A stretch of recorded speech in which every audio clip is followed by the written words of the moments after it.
Hey everyone, today's a special day because I built my son a killer gaming PC inside the brand new Thermaltake Tower 300. While out at CES this year, I had a chance to swing by the Thermaltake booth and their hydrangea blue line of products really grabbed my attention. This color was created to celebrate their 25th year anniversary, hence the 25s all over the case. From the build montage to parts breakdown, gaming benchmarks, and even some thermal and noise testing, this video is packed with content, so stick around as we watch the magic unfold as I create the ultimate gaming build for my son. Let's get into it.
For this PC, I spared almost no expense. Almost. I designed this in a way that would be easily upgradable. The motherboard, power supply, and SSD are to me the most difficult parts to upgrade, since doing so will most likely deactivate Windows. Well, the power supply won't do that, but it's a lot of wires to manage, so that's why I included it. Let's go over the parts I used in this build. The processor is the ultra-powerful and slightly toasty i7-14700K. It's 20 cores and 28 threads and clocks in at a max boost of 5.5 GHz. It's also got 33 megabytes of Intel's Smart Cache. To cool the CPU, I knew I needed something beefy. Arctic came out with their Liquid Freezer 3 lineup just on time. This is the Liquid Freezer 3 360 A-RGB in white. It's 360 millimeters, which gives it 3 120 millimeter fans, but the radiator is also 38 millimeters thick. Plenty of cooling for Intel. That, and it also comes with Arctic's sweet retention plate to replace the stock Intel CPU bracket solution.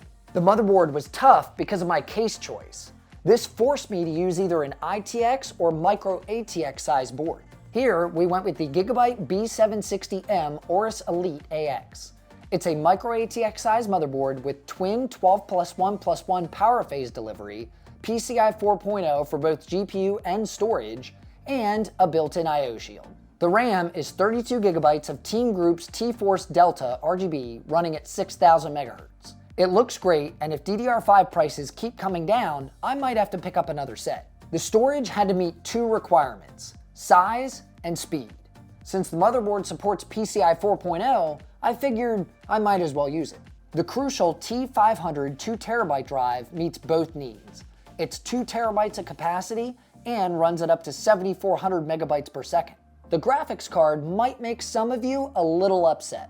It's the Gigabyte RTX 4060 Ti Aero 16 gigabytes. I was going to go with something like a 4070 or 4070 Super, but I knew I wanted white, and when we were at Micro Center picking up these parts, this was the only thing I could find that wasn't $700. I said I was leaving room for upgrades, didn't I? What's easier than a GPU upgrade? No, go ahead, really, I'm listening. The case is what this whole build is designed around, and the reason for putting this thing together in the first place. The Tower 300 is a micro ATX sized chassis building upon Thermaltake's current Tower 200 lineup. The difference is you no longer need to use an ITX sized motherboard, and there's much more emphasis on airflow. I enjoyed building in the Tower 300 so much, I may try to pick one up in another color to do a full case review here on the channel. If that's something you're interested in, let me know down in the comments and I'll make it happen. I also threw in one of Thermaltake's new SWAFANs for intake as well. They're super cool with magnetic cable management, swappable fan blades, and of course addressable RGB. The best part is they make them in this beautiful blue as well. Now of course I had to use a white power supply, and Thermaltake makes some of the nicest looking and most powerful ones on the market. This wasn't provided by Thermaltake, but it was the perfect choice. I went with the Thermaltake Toughpower GF-A3 Snow 1050 watt. It's a fully modular 80+ gold rated power supply, and it's ATX 3.0 compatible.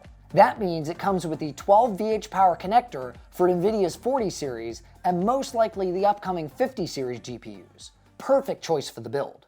Now that you know everything this beast has inside, why don't I show you what kind of performance it puts out. I was going to narrate this section and give you charts to look at, but I figured that not only gets boring for you, but for me to create as well. So I figured what better way to demonstrate this system's performance than just straight up show you. These clips are actual gameplay recorded using NVIDIA's in-game overlay.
I was very impressed with this system's performance, even though we ended up going with the 4060 Ti. There's been a lot of hate for this over the past year, but I don't think it's a bad GPU, just poorly priced. The 16 gigabytes of VRAM definitely shines in games that are graphically demanding. This allows my son to play at max textures even if the GPU's raw horsepower isn't strong enough to push those high frame rates. This will still afford him a smooth gameplay experience. As far as thermals and noise goes, I've got no issues. The Tower 300 is a vortex of airflow, and during Cinebench R23, which is a CPU stress test by the way, the 14700K never got over 90°C. I'd say the Liquid Freezer 3 lives up to its name. Gaming temperatures were much more manageable. The average temps for both CPU and GPU were around 50°C, with some CPU dips in the mid-40s. Of course, audio levels during gameplay were even better than CPU testing. Have a listen.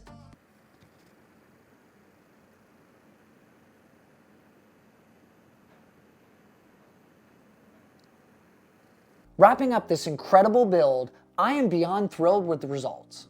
The performance at 1440p is excellent, delivering crisp visuals and buttery smooth gameplay. Plus the noise levels, virtually non-existent, thanks to Arctic's Liquid Freezer 3.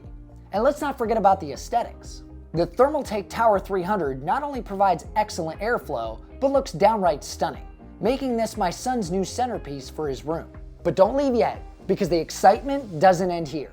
In an upcoming video, we'll be taking this build to the next level with some instant upgrades that will be sure to elevate this in more ways than one. So stay tuned, hit that subscribe button and join us for the next chapter in this epic gaming journey.